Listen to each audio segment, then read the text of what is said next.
To be worth one's salt is to be worth one's pay. Our word salary derives from the Latin salarium, what Roman soldiers were given to purchase salt. Other idioms still echo this value.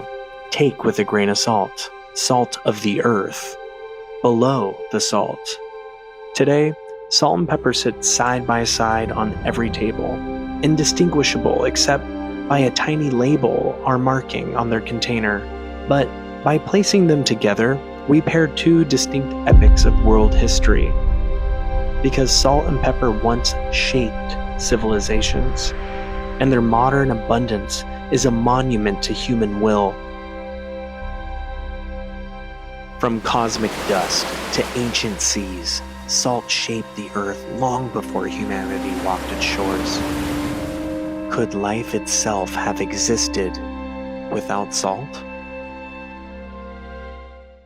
Salt's use dates back to dim prehistory, a mineral of the earth, a primordial crystal. It was sacred. Romans offered it to the gods. The word salus, for well-being, shares its root with sal, salt. Exactly. That's how essential salt was to the Roman Empire. So essential, they built an entire highway for it, the Via Salaria. Soldiers marched to collect salt from the Adriatic coast. This wasn't just a road. It was Rome's lifeline. They used it to heal wounds, flavor food, and preserve meats. But the Egyptians were likely first to master this magic. Salt pulls moisture from flesh, and from fish and fruit in bodies. They packed mummies in it. In fact, when they shipped those mummies down the Nile, they were taxed as a salted meat. Salt moved civilizations. In China, wars were waged over salt lakes. Long before oil rigs pierced the earth, Chinese engineers were drilling hundreds of feet deep, not for fuel, but for flavor. In Greece, salt and bread were symbols of hospitality. To the Greeks, salt wasn't just a seasoning, it was sacred, a gift from Poseidon. Salt bridged the sea and the divine. In ancient Hebrew tradition, salt was sacred as well, a sign of loyalty and a covenant with God. And of course, in the book of Genesis, we find one of salt's most haunting appearances, Lot's wife, fleeing the destruction of Sodom, disobeyed the divine command to never look back. She turned and was transformed into a pillar of salt. A punishment, a symbol, a warning carved into earth itself. In temples across Asia, salt isn't just a seasoning, it's sacred. In Buddhist belief, it protects, wards off evil, purifies. A small bowl by the altar, a ritual line at the threshold. In Japan, salt is tossed into the sumo ring to cleanse the ground, an echo of Shinto rituals, where salt welcomes the divine. Salt becomes the barrier between worlds, a mineral, a prayer. In southern Africa, among the Zulu people, salt is more than a mineral. It's a blessing, sprinkled in healing rituals, stirred up into medicine. It purifies, protects, connects the living to the ancestors, a humble crystal with divine purpose. In India, it's a symbol of purity and resistance. In Slavic weddings, newlywed couples are greeted with bread and salt. Salt blesses the threshold, passed from hand to hand, from heart to heart. Not all salts are the same.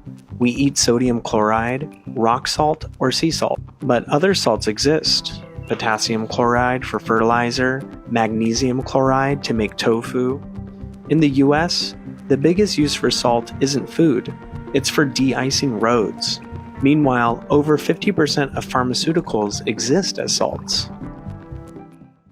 Salt wasn't just a seasoning, it was a strategy. It preserved armies, it funded wars. In medieval Italy, Venice literally went to war with Genoa over spices. Salt keeps the livestock alive and the empire fed. Salt financed revolutions. In America, the South blockaded the British salt. In France, unfair salt taxes fueled rebellion. In India, Gandhi's Salt March became a symbol of non-violent resistance. The very name Salzburg, Austria, means salt fortress. Ever notice how many English towns end in wich? Norwich, Greenwich, Sandwich. There's no coincidence. In Old English, wich often marked a place of trade, and more often than not, a place where salt was king. Empires were built on it. Now we barely think about it. The leaders once obsessed with French sea salt sound quaint today, but in every age, we convince ourselves that only our valuables are real. The search for love and the search for wealth are the two best stories.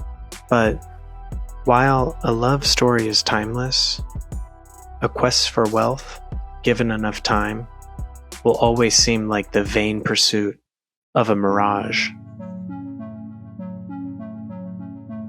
Salt once wrapped the dead in sacred rites, embalming pharaohs, preserving flesh for an eternity.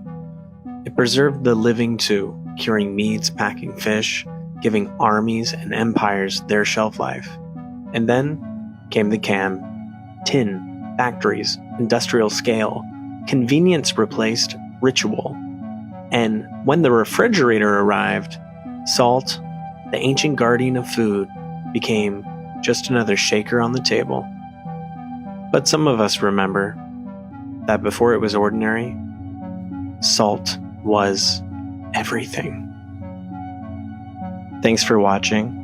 If you enjoy this journey through salt, don't forget to like, subscribe, and keep exploring with me, one ingredient at a time.